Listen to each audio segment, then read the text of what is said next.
लिखित संविधान, written constitution. लिखित संविधान जैसा कि अमेरिका का लिखित संविधान है, भारत का लिखित संविधान है, फ्रांस का है, जर्मनी का है, स्विट्ज़रलैंड का है, इत्यादि राष्ट्रों के लिखित संविधान है।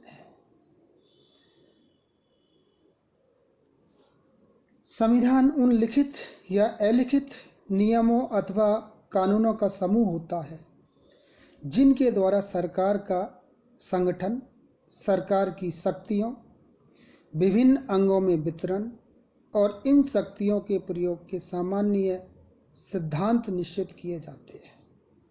ये गिल्स-क्राइट ने कहा है, राज्य का रूप चाहे किसी भी प्रकार का हो, आवश्यक रूप से उसका अपना एक जीवन मार्ग अर्थात संविधान होता है। यह बात न केवल लोकतांत्रिक बल्कि निरंकुश राज्यों के संबंध में भी पूर्ण सत्य है और इतिहास के आधार पर इसकी पुष्टि की जा सकती है। लोकतंत्र की स्थापना के पूर्व फ्रांस में बूर्बो वंश के निरंकुश व स्वेच्छाचारी राजाओं का शासन था।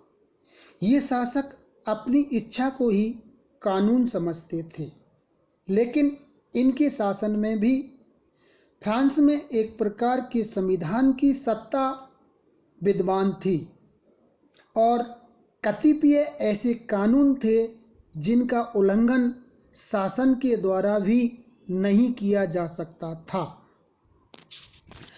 प्रोफेसर डाइसी के अनुसार ये सब कानून संविधान में सम्मिलित होते हैं जिनका राज्य में प्रभुत्व शक्ति के प्रयोग अथवा वितरण पर प्रत्यक्ष अथवा अप्रत्यक्ष रूप से पड़ता है। लिखित संविधान से हमारा आश्रय उस संविधान से है जिसकी अधिकांश धाराएं कानून के रूप में लेखबद्ध हो। लिखित संविधान के कुछ गुण हैं। लिखित संविधान स्पष्ट और निश्चित होता है। इसके इस गुण के कारण उसका पालन सरलता से किया जा सकता है। स्पष्टता के कारण लिखित संविधानों की व्याख्या भी आसानी से की जा सकती है। लिखित संविधान में नागरिक अधिकारों का स्पष्टतापूर्वक उल्लेख किया होता है।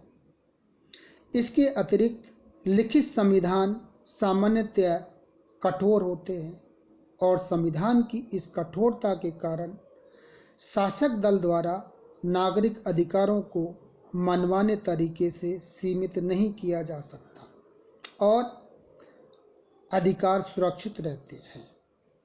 लिखित संविधान अलिखित संविधान की अपेक्षा अधिक स्थायी होता है। लिखित संविधान के द्वारा लोगों के अधिकारों को अधिक अच्छे प्रकार से सुरक्षित रखा जा सकता है। अतः इस प्रकार का संविधान अल्पसंख्यकों को उनके हितों की रक्षा का आश्वासन देकर संविधान के प्रति उनके विश्वास को बढ़ाता है। लिखित संविधान बहुत सोच समझकर बनाया जाता है, अतः यह एक पवित्र लेख माना जाता है। जनता इसके प्रति श्रद्धा और सम्मान रखती है तथा इसका हर्षपूर्वक पालन करती है। धन्यवाद।